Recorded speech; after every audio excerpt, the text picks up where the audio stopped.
At Carbon Dynamic, we are pioneering the off-site manufacture of beautiful, sustainable buildings, combining natural materials and innovative design to create attractive, low-energy hotels, holiday lodges and affordable housing.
The video from Carbon Dynamics will give you an overview as to what Offsite Ready is about. The attachments which I'm showing you now will take you through the first three modules. So within the index pages we have will give the outline as to, first of all, what is offsite construction. At the end of this, there's going to be a small quiz which enables you to actually test your knowledge from the information that's being gathered over the presentation. So let's just have a look at module 1.1.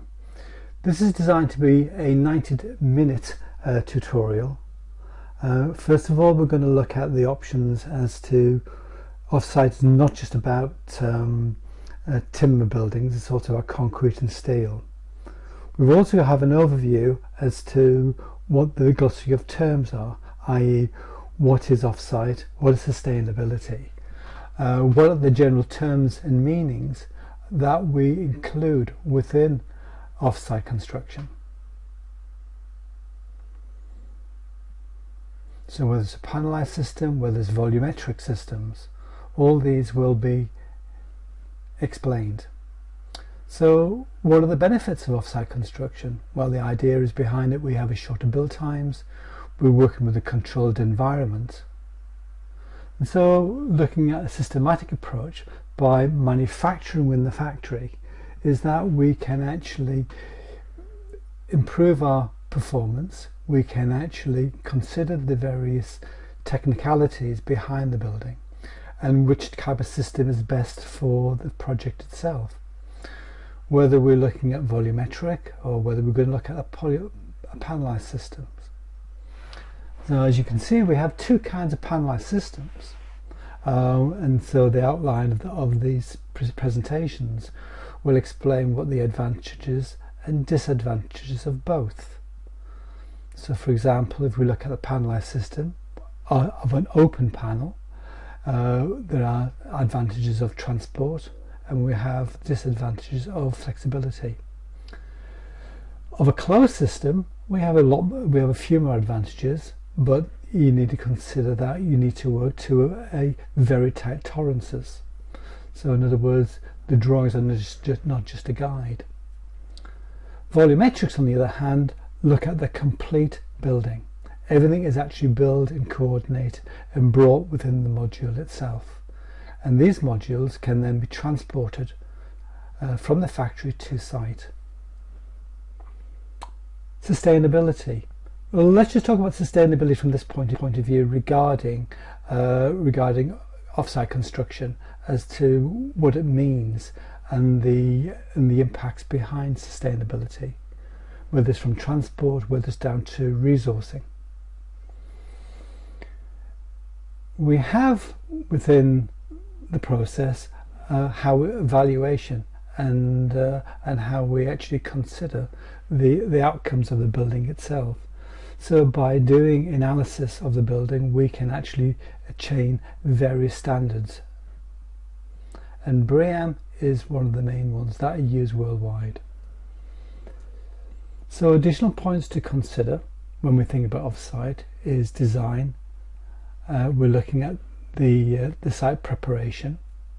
We've also got to think about access, and most of all is the various regulations, such as the building regulations. The introduction video by Carbon Dynamic showed their work with Wilkinson Air for the new Dyson Institute that was only constructed in June 2019, where a series of volumetric units were created and delivered to site.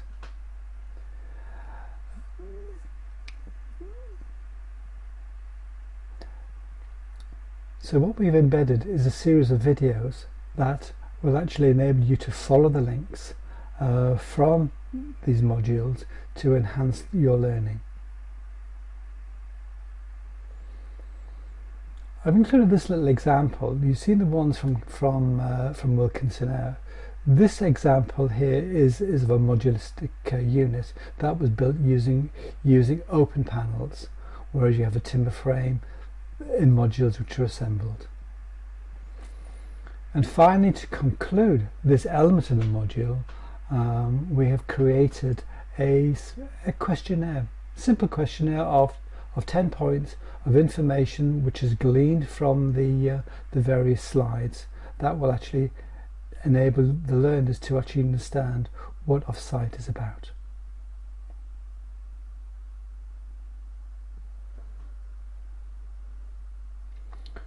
Module 1.2 looks at the sustainability element and predominantly looking into wood. So we've titled this one, "What Wood Is That?" The outline within this element of the module is looking at the various types of timbers. So understand the difference between hardwood and softwoods. Leads you to group activities, and to understand where they are used within the existing school environment.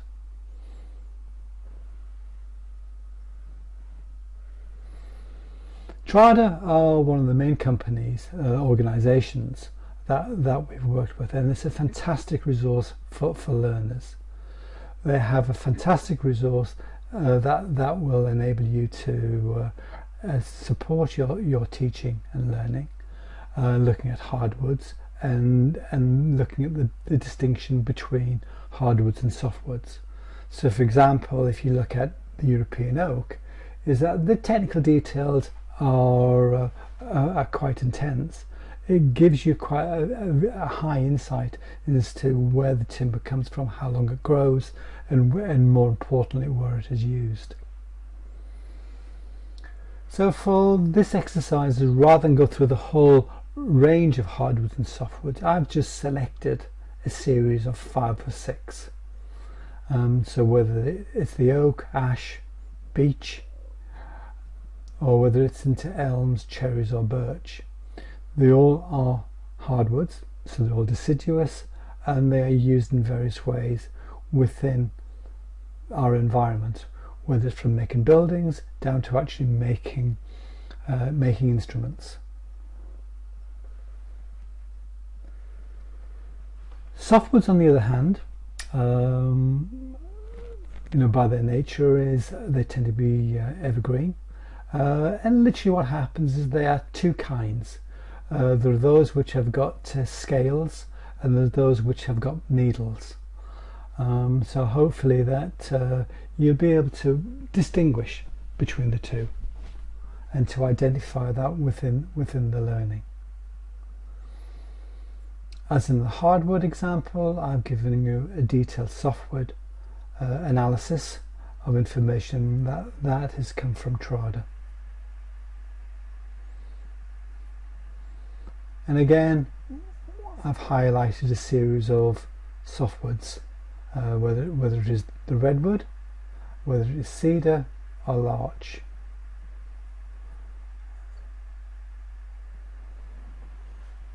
So hopefully that by studying the photographs and looking at the leaves, it will actually enable you to actually understand the difference between one and the other, and more importantly to be able to identify where these trees grow and where they are used.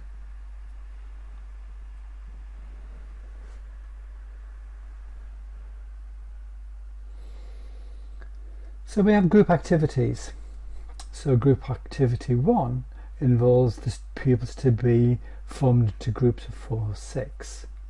I've created a series of workbooks so that their names can be added, and they can use this information to actually jot down and write information. There's a very useful link at the bottom of group activity 2 of an app which can be downloaded, and that will help the students to actually identify what trees are by actually using the app. And from there, it's the group activity is that in the format sheet is that what I'm asking is for them to identify 5 timbers which are used within the school environment by taking photographs, trying to find out what their Latin names are, jotting down their location, and a short description as to where they have been used. On the back of this element we have the link to Trada, which provides you with the learning resources which are free to education. The final module that we have is module 1.3, where we're starting to look at to be able to measure and to evaluate and to create your design. So the idea behind all we're doing is about engagement, it's about development, and it is about delivery. So what are the aims behind? The aims behind 1.3 is to observe, measure and record. Again, what happens is I'm asking the students to work not as individuals but in small groups and to share information. The design brief for Offsite is to create a modular Offsite learning environment which is for 20 to 30 people of all ages and abilities. The design solutions can either be single or multi-story, and you ask the students to actually consider what form of sustainability process that can be used to heat, cool and ventilate the space. And we're given quite prescriptive modular sizes that we need to work with. Primarily something that can be manufactured within a factory, so we are limited to the size of the vehicle. So if you think of a vehicle size, that's going to be articulated, it's 3 meters wide by 15 meters long. We have a head height restriction onto it, and so the brief sets out the outcomes for which will lead through to modules 3, where we're going to use BIM augmented software, module 4 to laser plan and cutting, and to 5 to presentation and VR. Illustration on this page shows a very simple design. We have the various stages of the design itself, and I've actually based this little design literally on the use of Lego. A creative thinking is the way that we need to encourage our students to learn. So here we have 3 basic rules. Rule 1 is to do what, which is create a school. Don't do is to don't use organic shapes. Organic shapes for buildings can make them quite expensive, and we need to keep this in a relatively simple format. Rule 2 is to do who. So we're going to create for high energy kids. And on how is to consider in this process, let's just consider using recyclable materials. And the final rule is do why. And the why is to improve people's lives. But why not make it sustainable? So the whole ethos behind the module will take us through the various processes of understanding what Offsite is about, and then to articulate this through first of all understanding what the existing environment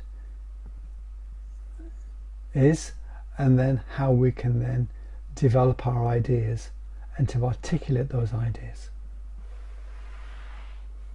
And so to conclude, in group 1 we have an activity where the students are formed into groups of 4 to 6. By looking at the existing classroom, we can sketch out, we can measure, and we can formulate the information.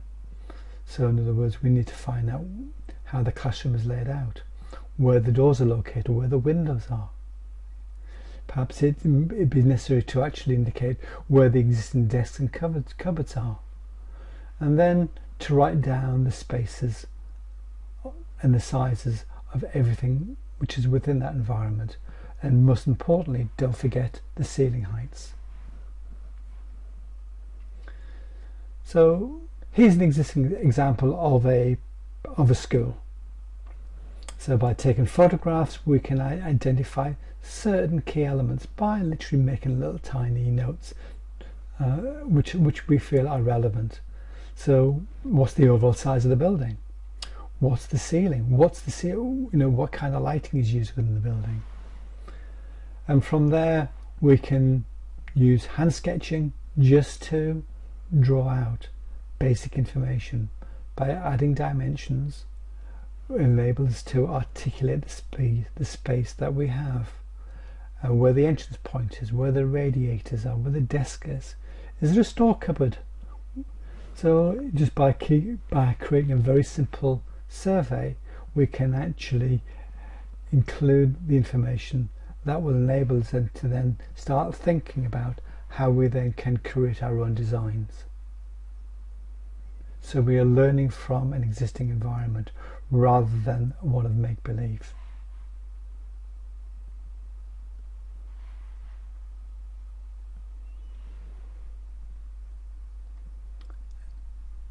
And so we need to think about and to research other ideas. What have other people done? By learning from examples and to researching those examples will give us an idea of the kind of possibilities that we may wish to include within our design process. Whether they are funky little chairs, whether they are interactive whiteboards, how the environment is actually subdivided into play area, into learning areas, into areas which are used for hanging coats and storage. So all those kind of ideas need to be brought within the environment. And so by taking this information, we can add this into our book. Something recent which has come up was information regarding moss walls and the benefits that they can add to our environment, and more importantly is the effect on our health and well-being. So this is an article which just arrived in the Times paper on Tuesday the 27th of August, if you want to have a look at that.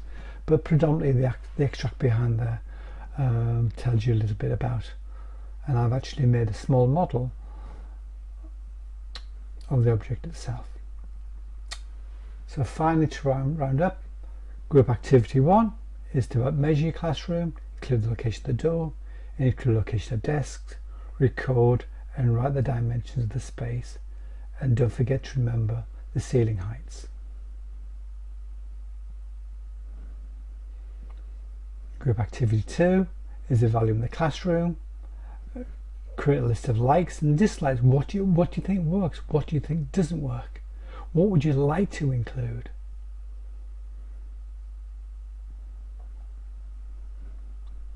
And finally, in the group activity, research examples of good design.